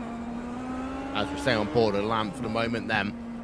5 tenths for a second. You see, he closed in quite dramatically through 8 into 9 and now 10. Looks to the outside just a little bit, but that slows him down quite a lot. He's going to lose 4 car lengths as a consequence. Yeah, he was very almost into the outside wall on the exit of 11. And I think he did very well actually to keep it out of the wall there, Will. But yes, he has lost a lot of ground. Gap now back out to 8 tenths. Your battle for the lead is now within a second. Joni Kynan has cut that lead for Adam Shipstone from around 4 seconds, I think it was. It's now 6 tenths, Will. It is. Let's have a look then at Jörn Carlsen as he'll through the Motor City Bridge. Worth noting, both these drivers should be on pit road in the next 5 to 6 laps.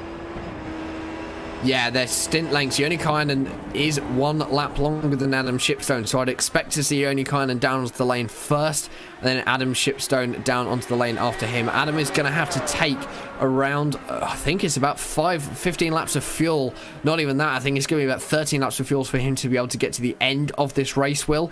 So these drivers are only going to be making a 4 or 5 second pit stop. What you also have to now consider is, will they take tyres? Because if they take tyres, it could be that the tyres are now going to take longer than the fuel. Yeah, you need to normally put about 7 seconds worth of fuel into the tank to make taking tyres a non-time deficit, as I like to call it. That's just a set of made-up words. I think they're non-time deficit, but you kind of know what I mean. So as it stands, I think that Shipstone has enough of an advantage that he can try and go for it. That would be the difference, of course, between him and Werner a little bit as well, and being able to stay out ahead of Andreas Werner. Yeah, I think Andreas Werner just needs to keep it nice and steady for himself now. He can get to the end with 18 laps remaining for himself. I think he might have to do a little bit of fuel saving though, Will. Yeah, he might do. I say 31 laps it's going to be towards the end of the event for him. The good thing about this race is we know it's running to a lap distance here today. It's not going to run to time. We've only done about an hour 15 minutes of this race according to time, so we've still got plenty of time to go and 20 minutes. Less than 20 laps to go. They're predicting it's going to be completed in 22 minutes, Jack. Yeah, I think I would agree with that one, in fact, actually, because the lap here is not that much over a minute. We're getting, I think it's every 3 laps, probably done every 5 or so minutes, 4 or so minutes, Will. So it is going to be a case of it's not going to run, it's going to be full distance. First full distance race we've had in a couple of rounds as well, after running at ovals with Sasha Lamb deep again into turn number 11. He's struggling there as Andreas Werner now is up battling for 5th with Hans Pitkänen. He doesn't want to lose too much time behind Hans, because that is going to hinder him getting back up towards the front of your pack, as Adam Shipstone and Joni Kynan are both stuck in battles. Andreas Werner is almost a second quicker constantly now, Will, on every single lap. Yeah, Sasha Lamb at number 42 machine, still having a look at him. In that number 42 car, as we say, versus Carson Bodaway. But Andreas Werner versus Adam Shipstone. Well, Shipstone does retaliate a little bit then. It's 4/10 to a second slower compared to a second slower. That doesn't sound like much difference and not something to shout about. But the thing is, with Shipstone, he needs to be no slower than 1 second a lap slower over Andy Werner. I'm just looking at the gaps at the moment between those two. As it stands right now, the gap between Adam Shipstone and Andreas Werner is 42 seconds. So in fact, bearing in mind that Adam Shipstone's last pit lane from start to finish was 33 seconds, Will, I don't think Andreas Werner's done enough to get up towards the front of your field. He will take 3rd from Lucas Ville, because Lucas Ville is in 24 seconds up the road from him. But, of course, we are going to have the shortened pit stop. Adam Shipstone and Joni Kynan have to both now make mistakes for Andreas Werner to head his 06 car down into victory lane. Yeah, you talk about Andreas Werner not doing enough. There's not much more than he could have done, except maybe not just bin that car on the racetrack at one point at turn 1. Of course, the biggest thing for Andy Werner is that he lost that car at the worst possible opportunity. Down at turn 1, he had to drive a cramped car all the way around the racetrack. Yeah, he lost it very early on in the lap. If he'd have done it a little bit later in the lap, as he looks to get past Hans Pitkänen. Hans Pitkänen staying hard to the left. He's now got the outside line. I think, yeah, Hans Pitkänen going to get out of the way for Andy Werner. Andy Werner, though, look at that, extremely deep. But Hans Pitkänen not close enough to make a comeback. A little bit of contact with the wall there, I think, Will, on the exit of turn number 7 on the run-up to turn number 8. But Andreas Werner moves himself up back into the top 5. And he is now looking forward. 7 seconds to Henry Bennett ahead of him. Bennett has come down to lane to make his second stop of the race. So in fact, Andreas Werner, I think the best he might be able to do now is P number 4. Yeah, there's a replay then of Andy Werner making himself that pass, and that's him then going a little bit deep as a consequence of him trying to secure that position. But he is in P number 5 as it stands right now, as we'll take you back to live footage here. And Henry Bennett then has made himself, you're right, his second pit stop of the day. And he is currently 6 seconds ahead of Andy Werner. So, I mean, it's still a long way to go in this event. I mean, not the type of, oh, there's still a long way. There's only 22 hours or a 24-hour race to go. Still a long way in terms of this event, though. They've still got 14 laps. Yeah, they still have got a long way to go. When you think about it, 14 laps, especially at Belle, it's not a very long circuit. You might, it's only 15, 20 minutes. But actually, a lot could happen in that gap between Andreas Werner and Henry Bennett since since 1 lap ago, Will. It's already now 6.5 seconds. It was 7.5 seconds when Andreas Werner managed to get himself past Hans Pitkänen. So that gap is coming down fast. And actually, I think Andreas Werner might have a chance to get himself past the car of Henry Bennett. Pit stops will be happening and starting to happen in the next few laps. First of your leaders I expect to see down on the pit lane is the second position driver of Joni Kynan in the 77 machine, currently in a battle for the lead with Adam Shipstone. They're heading out down into turn number 7 as it stands on lap number 59. 13 laps remaining. They're going to need less than 10 laps of fuel to get to the end. Andreas Werner, though, on a charge. 1 minute 17 flat once again. Fastest lap of your race. Yeah, 1:17.037 compared that to 1:17.711 for Adam Shipstone. Joni Carlton like last time by, starting to really put the pressure onto Shipstone as well. The gap is only 3/4 of a second, and well, Yoni might want to come on towards pit road now, try and do the undercut, but he doesn't. He stays out. Gap down to half a second. I think for Yoni Kainen, I think if Adam Shipstone comes onto the lane early, he needs to carry on and go longer, because he means he'll have a shorter pit stop. Coming in now means he's going to have a longer pit stop, Will. That's going to put him on the back foot just slightly. No. It's going to be, what, half a second? Yeah, it's going to be about half a second difference, I reckon. But he had, I think, a little bit of contact with the wall on the outside of turn number 2. Hasn't hindered him at all. But yes, pit stops are going to be very important. Okay, the time's not going to be that different as Robert Grosser gets himself past Jos van der Ven as Jos van der Ven comes down to the lane to make his second stop. But you do not want to be making that mistake of taking that too much fuel or more fuel than you really need to get to the end. If you can cross that line and it then splutters, you're fine. You're done. Andreas Werner, though, 1 minute 16.8, Will. He's done it. He's done sub 17. Yeah, so Andy Warner then really wants to get something out of this event. He knows that P number 4 is now a possibility because of where Henry Bennett is. But Andy Warner is pushing as, let's have a look at his last lap time. There is confirmation for Andy Warner, 1:16.805 last time by. Indeed so, and compare that to Henry Bennett's 1 minute 17.657. That gap is now down to 5.2 seconds, and that is closing. We have 12 laps left in this motor race. Your 2 leaders stay out on track at the moment. They are trying to go for as long as possible, but do not forget that Andreas Werner is running on tyres which are 12 laps older than Henry Bennett. That clearly isn't stopping him there, Will. Right. Another good lap then by Andy Warner as he's now got himself turn number 12 ahead. Through there. 13. Flat out towards 14. 1:17.111 that last time by. And Henry Bennett did a 1 minute 17.791. Gap down now to 4.5 seconds. He's getting closer and closer. Henry Bennett, though, is going to be on a slightly heavier fuel load at the moment, Will. And I think that might be starting to play into Andreas Werner's hands a little bit more, even if he is on the 20-lap old tyres. Yeah, Sasha Lamp versus Carson Broadway. We've been talking about this one pretty much all race long. Sasha Lamp, however, 6 tenths behind Broadway in that number 35 car. Both drivers inside your top 10 right now. Both drivers on your lead lap right now. But Sasha Lamp desperately trying to find a way past at number 35 Club DX machine. And Joni Kainen, I predicted it that he would be the first of your front 2 down onto the lane. He is indeed. 31 lap stint. He needs 11 laps now to get himself to the finish.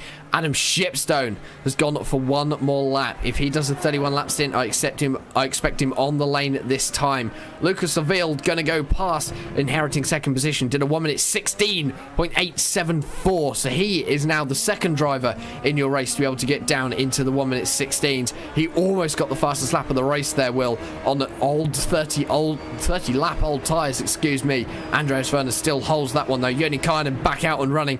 He is ahead of Andreas Werner by 12 seconds. That's what matters. Hans Pitkinen now down onto the lane. Yeah, so Pitkinen making his second and final service of the day. Carlson came out 10 seconds ahead of Henry Bennett, in turns 2.4 ahead of Andy Warner as it stands. Pits up then, Hans Pitkinen, 7.3 seconds out and away. Now let's go back and have a look at Warner continuing to try and hound down the driver of Henry Bennett. And Adam Shipstone, your leader, now brings his car down onto pit lane. Lucas Laville is going to inherit the lead because he is on a lap or stint, a strategy, which is again longer than Adam Shipstone. So Lucas Laville goes past, or will do, and inherit the lead. But yes, Andreas Werner, the gap between himself and Henry Bennett now 2.5 seconds. Will, last time around, Henry Bennett had an extremely slow lap of 1 minute 19.1 compared to Andreas Werner's 1 minute 17.0. Wow. A Shipstone's out and away then. 6.5 second pit stop. Out onto track. 27.1 end to end. And he is ahead of Yoni. He was, and he had a faster end-to-end time by around 9/10 per second. So Adam Shipstone is going to be currently holding on to your lead. He's just got to survive 9 more laps after this one, and he will bring himself down onto victory lane for the first time in his IndyCar, Classic IndyCar Series career. He also has to hold off from Joni Kynan, though so far, Will, has not been close enough to make a challenge. Andreas Werner, Henry Bennett, that battle is still, or the gap is still coming down, although it's still 2.5 seconds as it stands, because Henry Bennett last time out was only 0.2 slower than Andreas Werner. Yeah, just having a look then through your field for any outstanding battles. Well, this is the biggest one that is still on track. This is Joni, and, well, new tyres. Do you think this could make a difference at all to Joni? It is 1 lap longer tyres, but you're not going to feel that over the course of this run to the flag. I don't think so, especially on the lower fuel. It's going to be seeing much faster lap times. Lucas Laville is going for a 32 lap stint now, Will.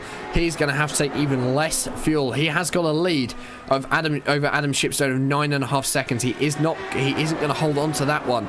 He's probably not going to hold on to his lead over Henry Bennett, which is 20 seconds. I can actually see Lucas Laville slipping from 1st to 5th when he brings his 2 machine down onto the lane.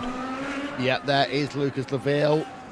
When is he going to come on towards pit road underneath the pure Michigan Bridge right now? Less than 10 laps to go here in this event. 9 to go right now. So it's about 8.5 to go, actually, if your name is Lucas Laville.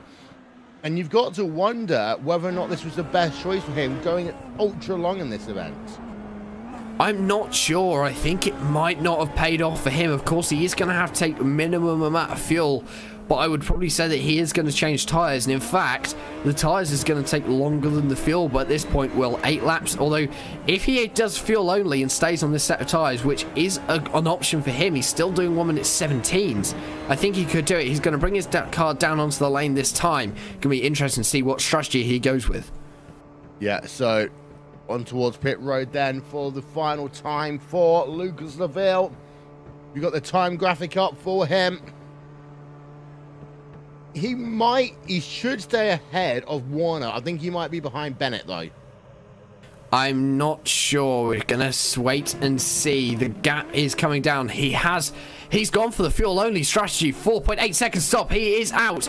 Andreas Werner and Henry Bennett both get past. Sasha Lamp, though, is going to be quite a long way behind. So Lucas Laville is going to exit the pits in 5th, Will. Wow. He is only 2 seconds back from Andreas Werner, who in turn is now only 1.6 seconds back from Henry Bennett. That gap is closing. We are going to have a final lap.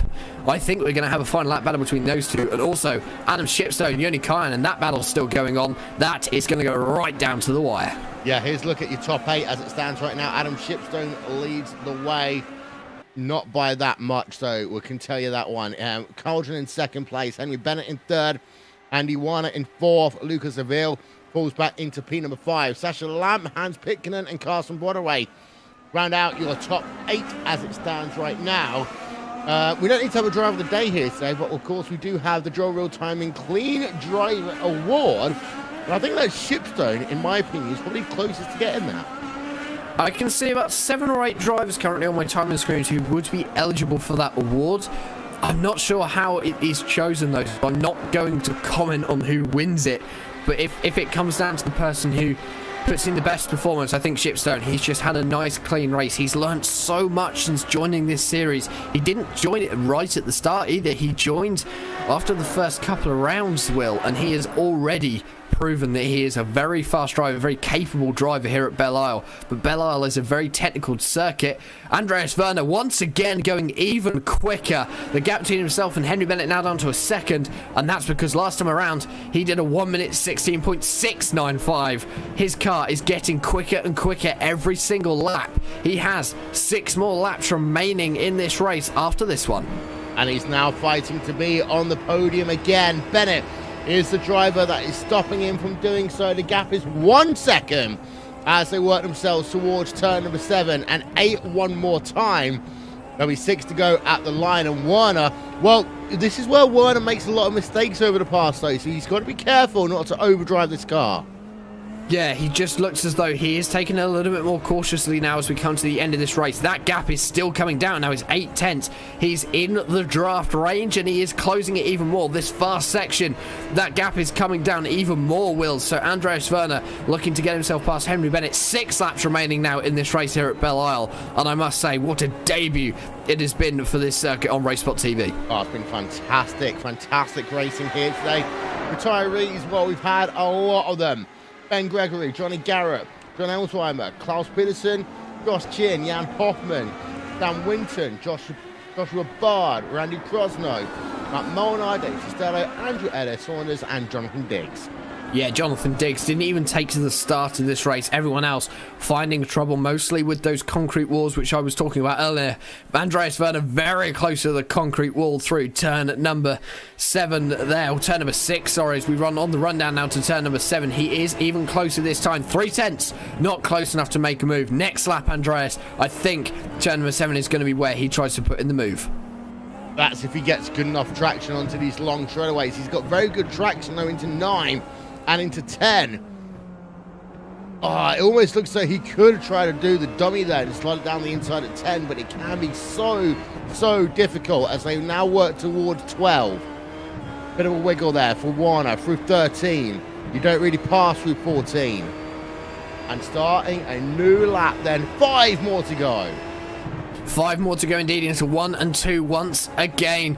Andreas Werner, you can see they're running very similar lines. Andreas Werner slightly wider on the exit of 2. The car giving it a good old wobble over the bump from turn number 2. Henry Bennett quick over to the left-hand side. Andreas Werner not close enough to make an attempt into turn number 4. And in fact, actually, you can see there, Will, they're taking slightly different lines. Andreas Werner is much tighter through these corners. I think, I'm not sure what's going on with Henry Bennett's car, but Andreas Werner, as he goes through turn number 5 and turn number 6, this is where he needs the good traction. He makes contact with the wall there, Will, on the inside of turn number 6. That has ruined his run onto the back straight into turn number 7. The gap is 4/10. It's gone out this lap. Andreas Werner, he is making a few sloppy mistakes.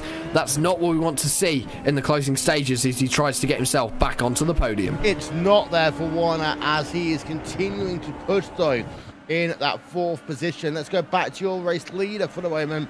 And Jörn Kaldron is 1 second right now behind Adam Shipstone in that battle for the race lead. Well, for Shipstone, this could well be victory number 1 for Talkvic Racing in this series. However, still 3 laps to go, and Jörn Kaldron is still putting on a fantastic job.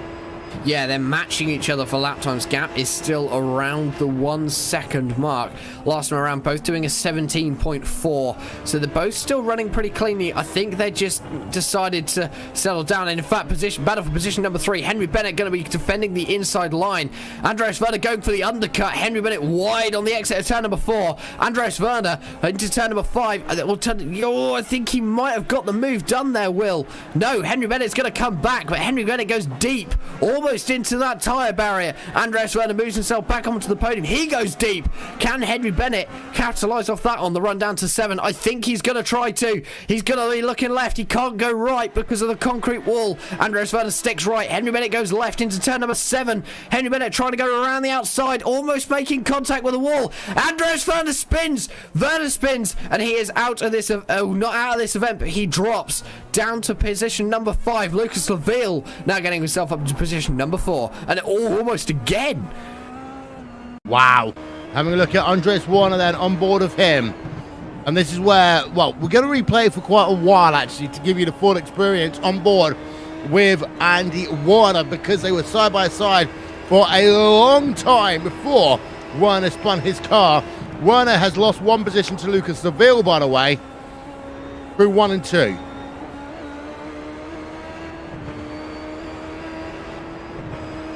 And this is where we see lunge number 1 to the outside. Does the under move, gets it through. But then Warner just overshoots a little bit, and that allowed Henry Bennett to kind of come into play. And then Bennett overshoots. Warner is then going to overshoot. This is going to allow the driver Henry Bennett to close back up again in towards turn number 7. But then Andy Warner just cracks a little bit under the pressure. No contact. He just looped it by himself. Yeah, nice clean racing from those two. Andreas Werner, he almost had the position I just think he was pushing a little bit too hard there, Will. The pressure was far too much. He's got 2 more laps remaining. I wonder whether he can get his way past Lucas Laville. He's only another second up the road. Lucas Laville is slower than what Andreas Werner was setting pace times for. Laville running in the 118s because he is on such old tyres now, Will. Werner might be able to capitalise on that. Your race lead, though, still Adam Shipstone from Yanni Konen. Yeah, and that gap's come down to 0.3 of a second right now. Just think back up to over half a second, but Yoni is looking as though he's going to put the pressure on Adam Shipstone over the last lap and a half of this one. So we have then got a grandstand finish here at Belle Isle. Andreas Werner as well. He clearly all worked up after that little spin. He's gone faster again. Another fastest lap of your motor race, but this lead battle, Yoni Kainen is not close enough to make a move at the moment. We are going to have the white flag when they cross the line this time, and I'm not sure whether Kainen has got enough time to get past Adam Shipstone now, Will. Not Werner versus Lucas Deville. 0.8 of a second, a lap to get the job done. Yeah, he's got 1 more lap to do it. Andreas Werner has got within a second. Yoni Kainen making contact with a wall through 12 and 13. But Andreas Werner is closing up on Lucas Laville as they come through turn number 10 and 11 for the second to last time. But Andreas Werner going deep. Lap car on the inside, just getting out of the way. I believe that is Robert Grosser. But Andreas Werner, once again, he's going to try and get back past Lucas Laville, position number 4. I think he's pushing too hard, though, Will. Bit like battle for the lead. Yoni Kainen has closed on Adam Shipstone through 4. They have had the white flag now. I just don't think, unless Kainen can get a run into turn number 7, I think this is Adam Shipstone's. Yeah, it looks like it will be. But at least for the time being, Shipstone has been fantastic here today, barely putting a foot wrong. Now on that run down towards turn number 7. Last overtaking opportunity. If your name is Johnny Carlian, not Carlian, but you know what I mean, Cardinal, can't do so into 7 there, Jack. No, just not close enough, and I think that is the opportunity's gone. Look at the gap between them. It's only 0.3 of a second. This is the closest it's been for a race lead since the start of the race, Will, and we're now on the final lap. Coming out to turn number 11, down to turn number 12 for the final time. Yoni Kainen looking to the inside. Contact with the wall on the run in. He's not close enough. He's not, but look how close he is through 13 to the line. Almost a photo finish, separated by just 2 car lengths. It will be Adam Shipstone winning here at Belle Isle, and what a victory then by him. He was calm, he was collected, and he holds on to take victory here today by 1.5 of a second. And Andreas Werner, I'm not sure what's happened to him. He ran out of fuel. Andreas Werner wasn't fueled to the end, so even if he was in the lead, I think he ran out of fuel on the final lap there, Will. Well, anything that could have gone wrong for Werner today has gone wrong for Werner today. Yeah, it's an unlucky day for him. He was so dominant in qualifying, so dominant at this first half of the race, and the second half, not what he needed. He just needed to be careful and get it home. And again, not enough fuel to get to the end, so had he been in a good position, he would have lost it anyway, so unlucky for him. And that means that the third position actually goes to Henry Bennett. Race results coming up.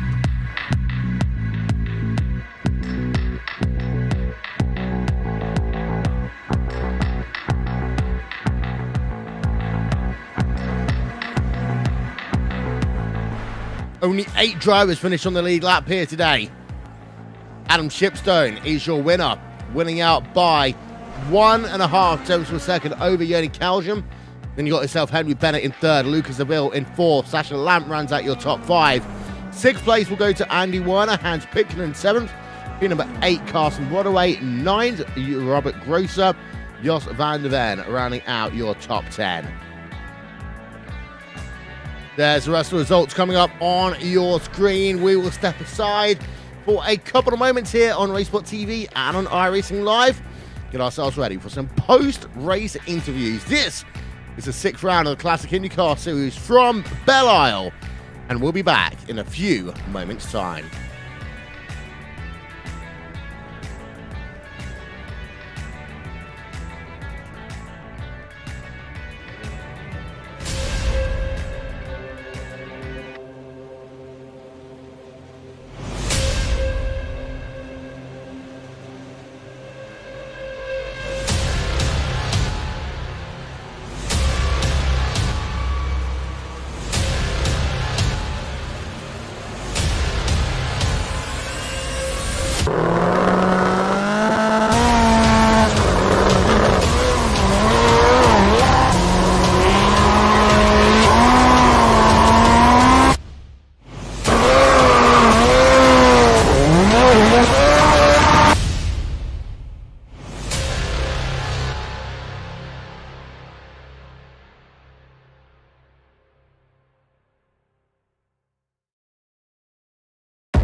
Post-race coverage here from Detroit and from the Classic IndyCar Series, boosted by Logical. Here are your top 10 one more time up on your screen.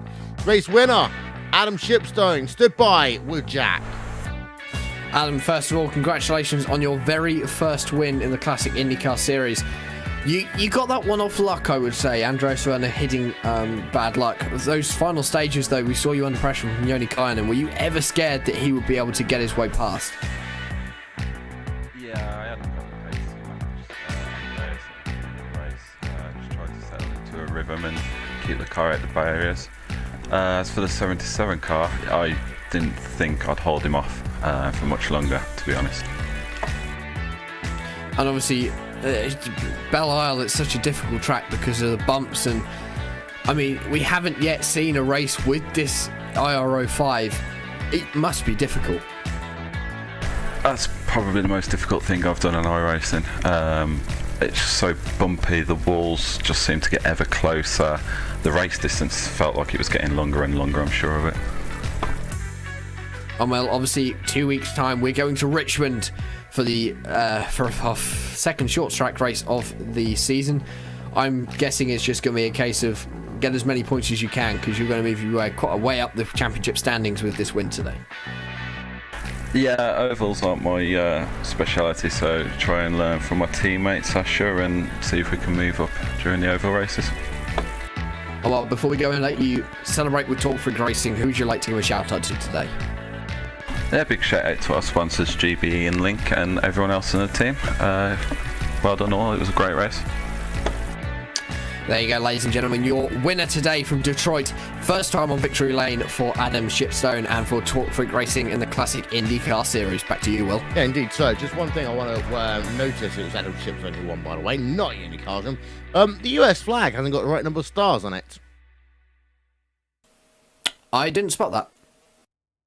Joni Kainen, though, is in second place. You haven't got him to talk to, but we have got Henry Bennett. We're going to stand by with him right now. Henry, how was your event here today? Pretty good. Got to be happy with third after everything that happened to me in race. Pretty disappointed with my qualifying, over half a second off what I could do in practice, so didn't get a decent lap in. So that meant I started from fifth and then made a mistake on the second lap. Just missed the braking point at the end of the straight and went straight on into the barriers, but luckily no damage. And my Oculus was playing up. It was down to about 30 frames per second for most of the first stint. Because I hadn't tested it with a full field. So yeah, just surviving that race was an achievement, and so the podium is brilliant. Yeah. So here today, able to hold on for the podium, had a couple of fantastic battles, of course, most notably with Andy Warner at the end. No contact between the two of you, but how hard was that battling? Because you were almost side by side for half a lap. Yeah, that was a lot of fun. It's just unfortunate that Andreas just spun up the wheels there at the end there when we were going tight at the end of the straight. But it seemed like we were taking it in turns to outbrake ourselves into the corners and let the other guy have another run at the other guy. But yeah, it's a lot of fun. I think if he could have held the position and not make a mistake at the next corner, he would have been able to take the third place. But yeah, a lot of fun as usual with Andreas. Well, next time out, Richmond under the light, another oval. Looking forward to it. Richmond's it's always a lot of fun. I think it's going to be eventful. Yeah, looking forward to it. Just avoid that turn 2 wall, okay? Do my best. That's what everyone does there at Richmond. Henry Bennett coming home third place. You don't want to give a shout out to? Everyone at Power Slide and Andrew Wood, who helped me out with the setup this week. Well, thank you very much. Henry Bennett, third place. Lucas Seville, fourth. Stood by with Jack. Lucas, congratulations on fourth position. I want to know, that final stint, those final 8 laps, those tyres must have been like driving on jelly. It was, yeah. Tough call to make, and I wanted to try to see if putting no tires at the end was going to be enough to be in front of Andy and Henry. As you saw, it wasn't, and I was under pressure for like the last 2 laps with Andy behind me with the 40 lap tires. So that was quite tough, but yeah, I'm quite pissed at myself with that spin after the first stop. The race was like perfect for me up to this point. The best on fuel mileage, as usual, I would say. And I think I was faster than Adam and Yoni up front, so I knew I was going to be able to leapfrog them at the last stop if I had the perfect race. Unfortunately, I didn't have it, but I'm very happy with fourth and my best race of the season so far. And obviously, looking forward to the rest of the season.